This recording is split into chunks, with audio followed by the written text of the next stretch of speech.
आप देख रहे हैं टुडे समाचार।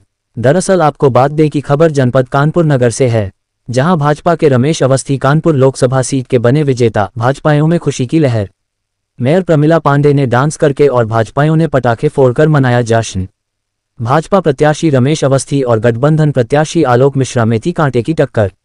भाजपा प्रत्याशी रमेश अवस्थी को कानपुर अकबरपुर लोकसभा सीट में जीत मिलने के बाद भाजपाइयों में खुशी की लहर दौड़ गई है।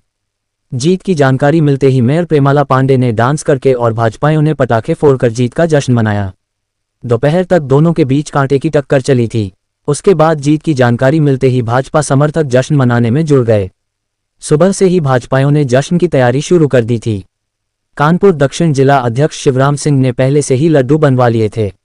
भाजपा प्रत्याशी रमेश अवस्थी को 4,09,463 वोट मिले हैं और जीत का ताज मिला है। उनको कांटे की टक्कर देने वाले गठबंधन प्रत्याशी आलोक मिश्रा को 3,96,150 वोट मिले हैं और हार का सामना करना पड़ा है।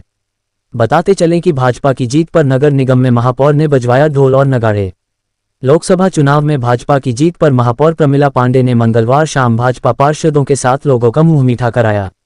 इस दौरान मुख्यालय में जमकर आतिशबाजी हुई और ढोल और नगाड़ों की थाप पर महापौर और महिला पार्षदों ने खुशी मनाई। इस दौरान पूरा परिसर जय श्री राम के नारों से गूंजता रहा। इस मौके पर महापौर ने कहा कि एक बार फिर भाजपा की सरकार बनने जा रही है और प्रधानमंत्री श्री नरेंद्र मोदी जी तीसरी बार प्रधानमंत्री पद की शपथ लेने जा रहे हैं। इस मौके पर महापौर ने कानपुर और अकबरपुर लोकसभा सीट से जीते बीजेपी प्रत्याशियों को जीत की बधाई दी। जीत की जानकारी मिलते ही भाजपा प्रत्याशी रमेश अवस्थी ने मीडिया से वार्ता के दौरान जनमानस का किया धन्यवाद और विकास कार्यों को करवाने का दिलाया भरोसा। बाइट भाजपा प्रत्याशी रमेश अवस्थी। कैमरामैन शाहनवाज मंसूरी के साथ उत्तर प्रदेश हेड इंचार्ज विष्णु ठाकुर की रिपोर्ट।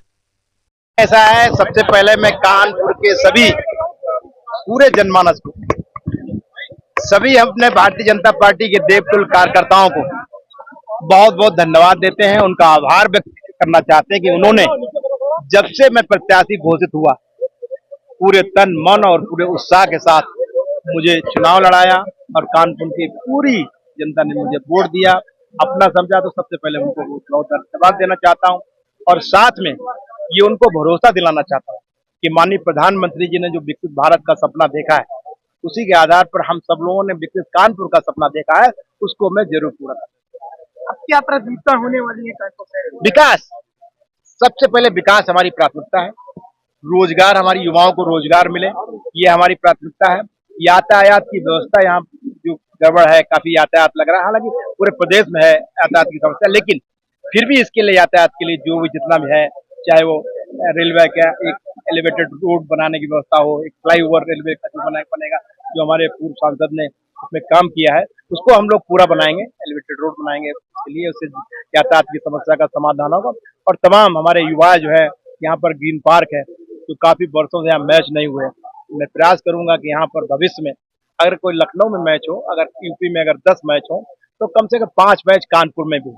तो चाहे स्पोर्ट्स हो, चाहे पर्यटन हो, चाहे शिक्षा हो, मेडिकल हो, सभी सभी जो भी क्षेत्र, सब में प्रयास किया जाएगा, सब में काम कराया जाएगा। और जहाँ तक आप विशेष प्राथमिकता की बात करते हैं, तो मेरा मानना है कि सबसे पहले व्यक्ति को मेडिकल और शिक्षा, इस पे ध्यान देना चाहिए। ये भी मेरी प्राथमिकता है कि मैं शिक्षा पे ध्यान दूंगा और मेडिकल पे भी ध्यान दूंगा। जो भी चाहे स्कूल हो, कॉलेज हो, यहाँ के हमारे युवा बच्चे जो हैं, जो शिक्षा यहाँ उनको नहीं मिल पाती है पूरी, उनके लिए क्या करना है, ये सब हमारी प्राथमिकता में।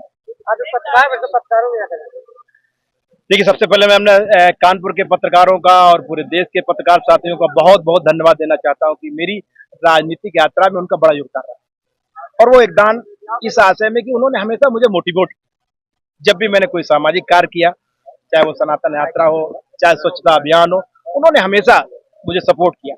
और जब राजनीतिक यात्रा की बात, जब राजनीति की बात होती थी, तो हमारे सभी पत्रकारों ने मुझे पूरा एक्सेप्ट किया। इसलिए मैं उनका भी बहुत बहुत धन्यवाद देना चाहता हूँ, उनका आभार व्यक्त करना चाहता हूँ।